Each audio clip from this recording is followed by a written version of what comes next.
un champ, dans la rue, parfois quand je suis assez éloigné, ou là, dans une médiathèque. Maintenant, si vous avez des questions, eh ben, je suis là pour y répondre.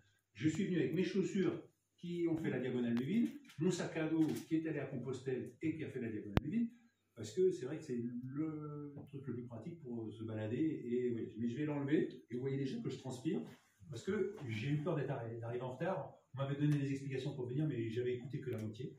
Et donc, je me suis un peu perdu.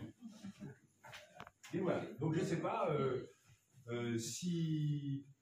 Moi, je suis prêt à répondre à toutes vos questions.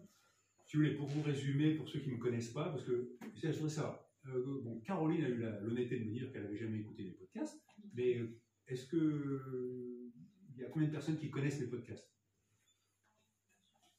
Ah oui, quelques-unes.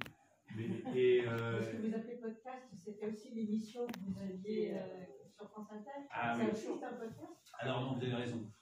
En fait, il y a une ambiguïté. Moi, je ne connais pas les podcasts, mais je connais les émissions. C'est ça. Mais ce n'est pas les podcasts. Et alors, la différence, en fait, c'est vrai qu'il y a un abus de langage. Aujourd'hui, on emploie le mot podcast parce que c'est à la mode pour qualifier une émission de radio ou ce que je fais. Or, c'est deux choses différentes. Il y a ce qu'on appelle le podcast natif, c'est-à-dire ce qui est fait exclusivement pour un podcast, et il y a après le replay. Et vous, ce que vous écoutez, par exemple, sur Internet, c'est une émission que vous avez loupée et vous l'écoutez en replay. Et aujourd'hui, comme c'est la mode de parler de podcast, asseyez-vous. Et comme c'est la mode de podcast, aujourd'hui, voilà, tout le monde emploie le mot podcast. Après, c'est vrai que moi, j'appelle podcast ce que je fais maintenant parce que, pour résumer, moi j'ai travaillé pendant 30 ans à France Inter, et puis un jour, une directrice qui a trouvé que, je vais vous dire ce qu'elle m'a dit, oui, contrairement à toi, je trouve la parole des gens de la rue pas intéressante. Donc partant de là, ça crée cette tension. C'est pour ça qu'il la multiplie sur les émissions de France Inter. La parole des gens de la rue? De la rue, ou des gens au téléphone. Ah oui, vous trouvez qu'il y a plus de gens... Ah oui, ça n'arrête pas. Ah, moi je trouve qu'il y a plus de gens, il y a plus d'invités, il y a de plus en plus d'invités qui viennent parler de leur livre, de leur film et tout ça, et c'est souvent les mêmes. Et il n'y a pas beaucoup, il y a moins. Vous voyez, j'ai commencé sur France Inter, voilà, je vais mettre sur pause parce que sinon ça durait des heures, mais j'ai commencé sur France Inter avec Daniel Mermet, pour ceux qui connaissent, et Mermet, il avait pour habitude Mermet, il avait pour habitude de justement de faire entendre des gens qu'on n'entendait pas ailleurs. Et c'est ce qui faisait un peu l'intérêt de son émission. Après, elle est devenue un peu plus politique et il s'est fait virer parce que la directrice lui a dit à 70 ans, il est temps de laisser ta place. Mais pour tout vous dire, aujourd'hui, elle en a 72 et elle est toujours directrice de toutes les radios à Radio France. Donc c'est du genre à faire, faire ce que, faites ce que je dis, mais pas ce que je fais. Voilà. Puisqu'après, moi, elle m'a viré, mais bon, j'avais pas encore 70 ans. Et donc, elle m'a viré pour les raisons que je vous ai dit. À la fois, je faisais toujours la même chose, et elle a raison. Moi, je fais toujours la même chose. J'aime faire parler les gens de la rue, comme je vous ai dit, et écouter leurs histoires. Et je lui ai dit, je fais effectivement toujours la même chose, mais les gens ne me racontent jamais la même chose.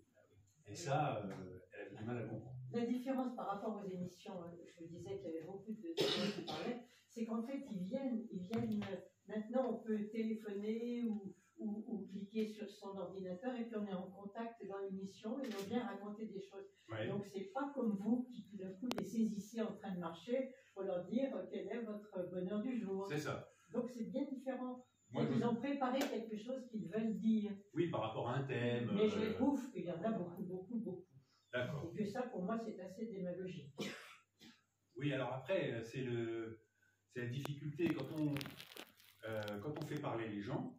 Après, on est obligé de faire un montage. Vous voyez, moi, je fais parler les gens et puis j'essaye de faire des podcasts qui durent autour de 20 minutes parce que je trouve que plus c'est trop demandé, moi j'ai pas le temps, et d'écouter des podcasts qui durent 40 minutes ou 1 heure. Et donc j'essaye de faire des formats maintenant un peu plus concentrés. Et donc ça oblige à faire un certain montage, un certain choix. Et donc après, il y a toute la difficulté du respect de la personne qu'on a interviewée. Moi, j'aime pas dire bon bah c'était bien, mais je la garde pas parce que j'ai pas la place. Il y a un côté sélection que voilà. Donc j'essaie de garder un petit peu en fonction du nombre de rencontres que j'aurais pu faire ou parfois. Et pour répondre à votre question sur la démagogie, moi j'essaye de respecter ce que disent les gens, quoi. Donc par exemple un jour, donc ma première aventure quand je me suis fait licencier, on m'a dit ah mais ce que tu fais, tu devrais faire des podcasts. Moi j'aimais dans la radio l'interactivité avec les auditeurs et mon plaisir d'aller à la rencontre des gens et de faire entendre. Donc vous voyez, moi j'étais à la fois en direct en studio et je disais, c'est comment votre prénom? Mireille. Mireille. Et ben je disais voilà, hier j'étais à la médiathèque de Guy Primessac et j'ai rencontré Mireille et elle m'a dit, et là on entend la voix de Mireille qui dit moi je trouve que sur France Inter c'est un peu trop démagogique. Et après je raconte la suite. Et donc j'aimais bien ça, et faire un podcast, c'est pas ça, faire un podcast c'est faire parler, faire le montage, et puis mettre ça dans une médiathèque virtuelle où les gens viennent écouter, c'est gratuit. Et donc ça me privait de cet échange qu'on peut avoir. Après, l'avantage du podcast, c'est que il y a une totale liberté. Je fais ce que je veux. Et alors j'étais très libre à France Inter, je ne vous le cache pas, c'était vraiment le bonheur de... Personne n'écoutait ce que je faisais avant que ça passe à la radio. Je faisais mon montage, ça passait, et puis si après il y avait des critiques, on venait me les faire, mais c'était passé, quoi. Et ça, c'est dans les médias, c'est unique, parce qu'à la télé ou dans la presse écrite, vous avez toujours un rédacteur en chef qui va revisionner votre sujet ou relire votre papier, parce qu'il a le temps. À la radio, finalement, la radio c'est 24 heures sur 24, donc on n'a pas le temps de tout, sinon on va pas faire. Et parfois, en fait, j'ai eu la chance d'être invité sur France Inter par Carnet de campagne, les auditeurs, hein. Ça bouge plus la tête quand je dis Carnet de campagne. Et donc, gentiment, Dorothée Barba m'avait invité juste avant, le vendredi avant mon départ. Et j'avais dit, bah voilà, je ne sais pas où je serai hébergé, je commence lundi, et lundi soir, je ne sais pas où je vais dormir. Donc, n'hésitez pas. Et là, j'ai reçu plein de mails de gens qui disaient, oh, on peut vous héberger. Mais moi, je ne connaissais pas les noms des villages et tout ça. Et comme j'avais dit la diagonale du vide, et les gens me disaient, mais vous n'avez pas un itinéraire pour qu'on voit si on peut vous héberger? Et je dis, bah non, je peux naviguer à vue. Alors, j'ai dit aux gens, je répondais aux gens, à tout le monde, je répondais, je vous remercie beaucoup pour votre invitation, et ce que je vous propose, c'est, puisque vous allez écouter le podcast, quand vous voyez que je me rapproche de chez vous, vous me dites, ah bah là, vous pouvez venir. Et donc, cette dame à Saint-Salvador, elle me dit, ah, je crois que vous approchez, vous pouvez venir. Je dis, ah bon, mais vous êtes où, Saint-Salvador? Je dis, ah oui, d'accord, ah ben, je peux être là dans 2 jours. Et elle me dit, ah, très bien, super. Et donc, j'arrive à Saint-Salvador, et un couple de retraités, très gentils, et puis je vais commencer à faire mon montage. Il y avait le fils qui était, et sa femme, et leurs enfants qui étaient là en vacances. C'est un détail important. Et je commence mon montage, et là, mon clavier ne marchait plus. J'avais ma souris Bluetooth, mais je ne pouvais pas faire cliquer là pour, pour couper le son. Et tout. Donc, j'essaie, je rebranche, je débranche. Et à ce moment-là, bon, je descends. Et quand je descends, il y avait des travaux dans la maison. Et le fils était monté sur l'échelle.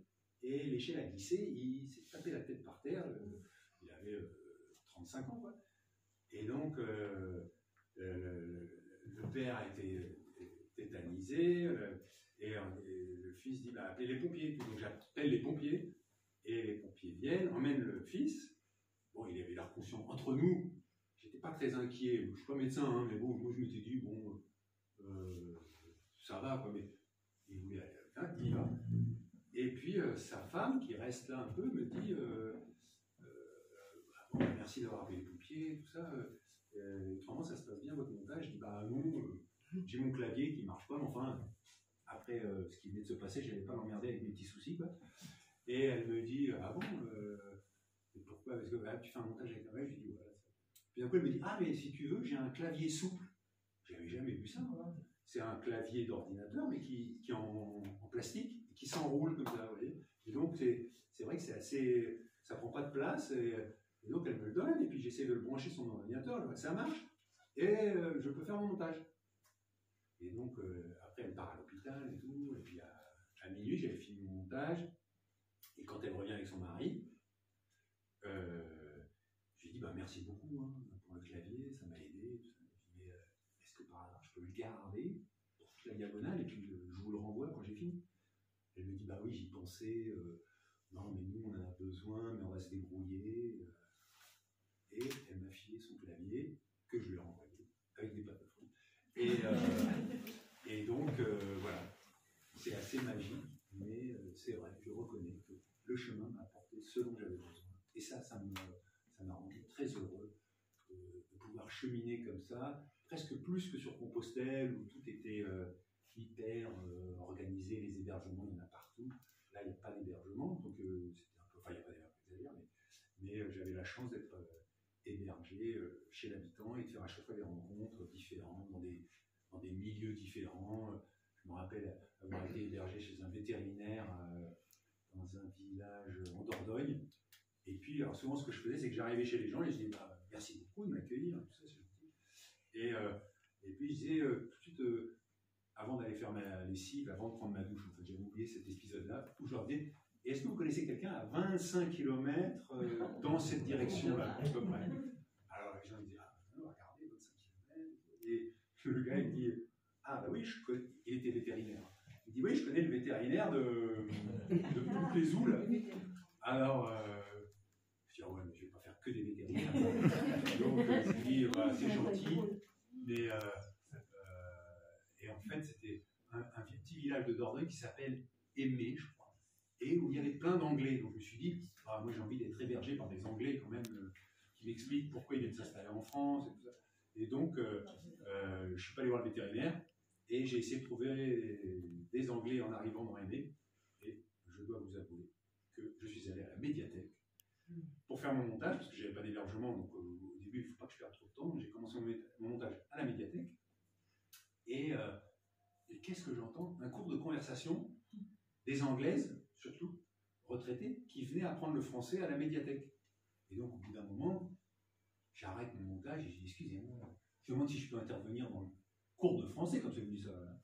Et je leur dis, bah voilà, moi je suis journaliste, je traverse la France à pied. Visiblement, vous êtes là pour apprendre le français. Donc, si vous voulez, moi, ce soir, je peux bien faire la conversation avec vous, si vous m'hébergez, quoi. Et alors, mais je lui dis, je ne vous mets aucune pression, parce qu'en fait, le gars de la médiathèque, gentiment, m'avait proposé. Donc, je lui dis, voilà, vous êtes libre, hein, mais voilà. Et puis, je retourne faire mon montage. Et à la fin de leur cours de conversation, il y a l'organisatrice qui était anglaise, qui vient me voir et qui fait, oh, monsieur, c'était très gentil votre démarche, mais vous savez, c'est pas du tout dans la culture anglaise d'aller héberger les gens chez eux. Voilà, donc, mais elles sont un petit peu. Et moi, je ne peux pas vous héberger parce que j'ai déjà des invités dans la maison. J'ai dit, il n'y a pas de problème, madame. Et mais je vous remercie de m'avoir accueilli comme ça, d'avoir laissé m'adresser à vous. Et donc voilà, c'était un échec. Je n'ai pas réussi à être hébergé par des Anglais, mais j'ai été hébergé par le responsable de la médiathèque. Donc je voudrais remercier les médiathèques en général